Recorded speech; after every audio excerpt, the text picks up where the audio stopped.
This is a play in a recent cash game that I played with my partner down here on the below side, serving to our opponents up here on the top side.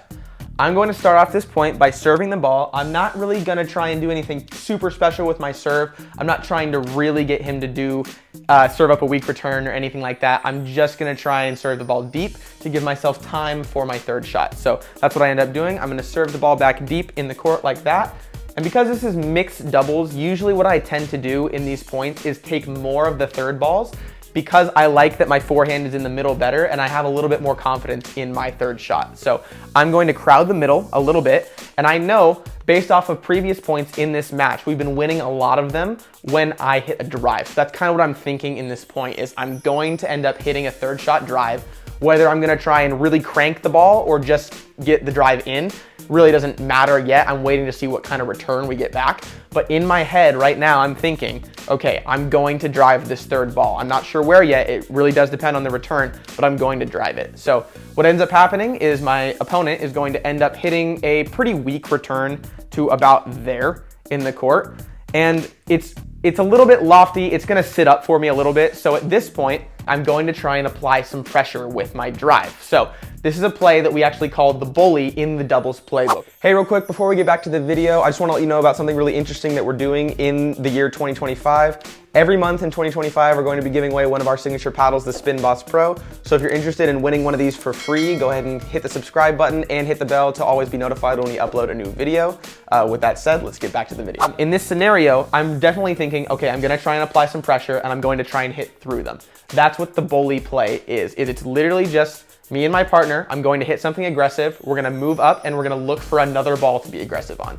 In this specific point, it actually worked on the first try. I'm going to hit a drive pretty hard to about there, and it's gonna dip, and it's actually gonna go between the two players. Neither one of them really claimed it. It's just gonna go right between them, and that's a point for me and my partner. Usually, when you're executing the bully as a play, it's not quite that simple. Usually, it's gonna take a couple more shots in order to actually get the ball through your opponent. So the progression of this play would look something like this. I would hit my drive right through them, and both me and my partner are going to start to move up, looking for something to attack on the next ball. In this scenario, let's say this player moves over because they're coming up and they hit a ball that's rather weak, maybe to about here. I'm going to focus all of my energy on going to get this ball and looking to hit down on the ball for a putaway. So that could be then hitting the ball this way, right here, for a winner. If they get it back, it's literally the same thing. I'm just looking for any ball that's high to get down into the court to put away for a winner. In this specific match that we were playing, what was working is constant pressure on our opponents. They weren't dealing with it very well. So we knew if I could put any amount of pressure on them with my third ball, then we can approach the net and look for something to attack on the next ball. So the bully was a really successful play in this specific match. It's not always going to be successful. You're going to face some opponents who are going to have better fourth shots and better counters. And so that drive that you hit will be less effective on some players. But in this specific match, it really worked out well for me to go ahead and drive most of the third shots and then move up and look for something attackable on the 5th, 7th, 9th, 11th shot, whatever it is, until eventually they couldn't take any more of our offense, any more pressure from us. And yeah, that's actually how we ended up winning this match, is we just applied constant pressure on our opponent. Hey, if you liked what you saw today and want to learn more about pickleball strategy and situational strategy within the game of doubles pickleball, then I have something really interesting that I want you to check out, and that is the Doubles Playbook. Because inside this playbook, we go over 30 different common situational plays that you'll face within the game of pickleball.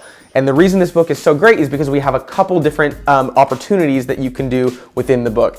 One of them is it goes over a diagram. It has a little description of each play. But if you can see up in the top right up there, we actually have a QR code that's going to take you to a video breaking down each of our different plays within the Doubles Playbook. So if that sounds like something that you're interested, I want you to click the link in the description below and go and check out the Doubles Playbook.